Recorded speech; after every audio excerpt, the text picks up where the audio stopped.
Hey, so I just watched a video that a friend of mine, Courtney, who I went to high school with, we went to different high schools, but we were both involved in arts, or music and theater, so we interacted somewhat. We knew each other. She just posted a video talking about self-worth and feeling attractive, things of that nature, and I kind of wanted to talk about that. I was really inspired by what she said. She was very vulnerable, which I thought was absolutely fantastic. And it's something that I've struggled with too. I have a really hard time thinking that I'm attractive, and for a long time I've just been comfortable with thinking that I'm not. And there's a realistic perspective of it too. Like, we're never going to be the most gorgeous of human beings on the planet. It's impossible.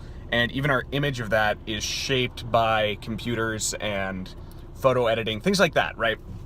And I know, I'm not super in shape. I'm kind of chubby. And like stuff like my hair's falling out, probably due to stress more than anything else.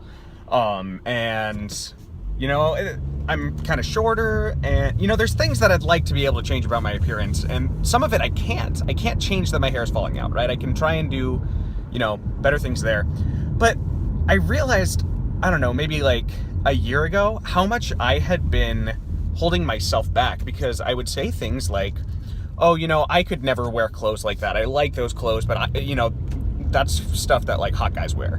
So I couldn't wear stuff like that.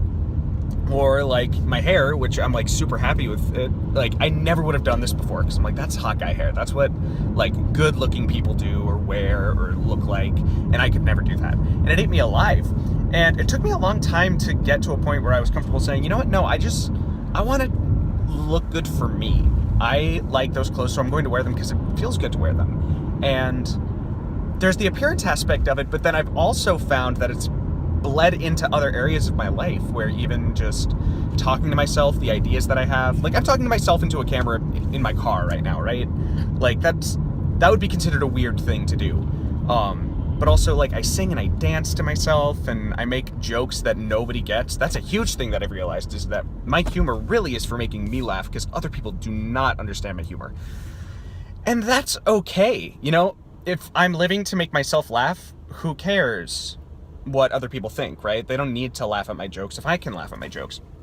But it's hard when you're around people who seem like they're trying to get something out of you, or like, I want you to act like this, or you're not normal, you need to act normal around us, all these kinds of things. And the truth of the matter is, none of us are normal, right? Like, and that's the big overall, like, none of us are normal, we're all imperfect human beings. Okay, yes, that is like the end goal that we can all hopefully realize and get there.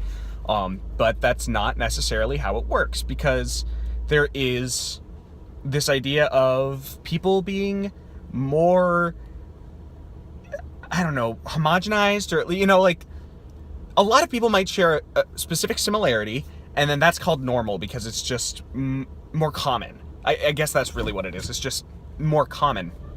And more common seems to become the ideal. If you can fit into that category, then you're great. But if I don't fit into common, most of the time, when it comes to all things, okay, that's extraordinary, that's not typical, and I'm not typical.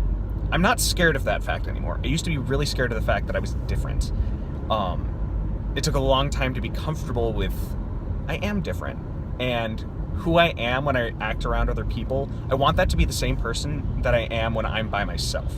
Because when I'm by myself, I have so much fun. When I was growing up, I wasn't this big, loud personality. I was very much just living in my own world, having fun. And I think there was just a lot of people who didn't quite get it.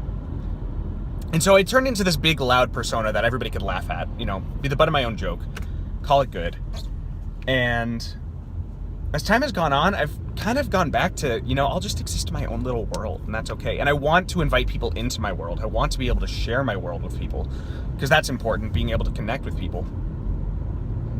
But that person that I am in my own world, I want to be that person all the time. I want to always be myself and not have to think about it. I want to be able to give freely my thoughts and feelings and what I think is fun, my opinions, and if I'm feeling like I want to dance or sing or make jokes that nobody gets. You know, I want to be able to share that with people. And it's hard to find people like you who enjoy that. So it's very easy to get into a place of, who am I to even exist? To be around other human beings. I'm kind of a gross person. I'm weird. I'm a freak. I'm not pretty. I'm not somebody that everybody wants to be with. Hard to be friends with. All these things. All these. It's so easy to get that way. And, you know, again, large scale, none of these things are true. We know these things aren't true. But gosh, does it just get hard in the day-to-day. But the more I act like myself and don't care, the happier I am. And I think I've just had to do it by myself enough for me to be comfortable enough to do it around other people. Like, realize, wow, actually, I really do just like dancing. I'm not trying to get attention.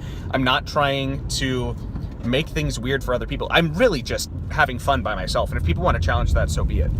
But I'm not being weird for the sake of being weird. I just am weird. And that's okay, because we're all weird in our own ways. And I think quirkiness has kind of become, I don't know, mainstream, cool, like the idea. And so people can very quickly point out, like, oh, he's just being quirky because he knows that people will like him better. Or, oh, he's just being loud and obnoxious because that will get people to be his friend. And then he's using that as a defense mechanism to hide himself from the rest of the world. And sometimes I'm loud and obnoxious and I make stupid jokes. I make fun of myself. All this kind of stuff to try and let people in. But the loud, quirky, funny, weird, doing stuff that doesn't make sense, that really is me. That person is me. I don't know. I've been thinking about that recently. I'm not scared to be me. I think me is pretty cool. I like spending time with myself. It could be worse. So that's what I thought after Courtney put that video online. So thanks, Courtney.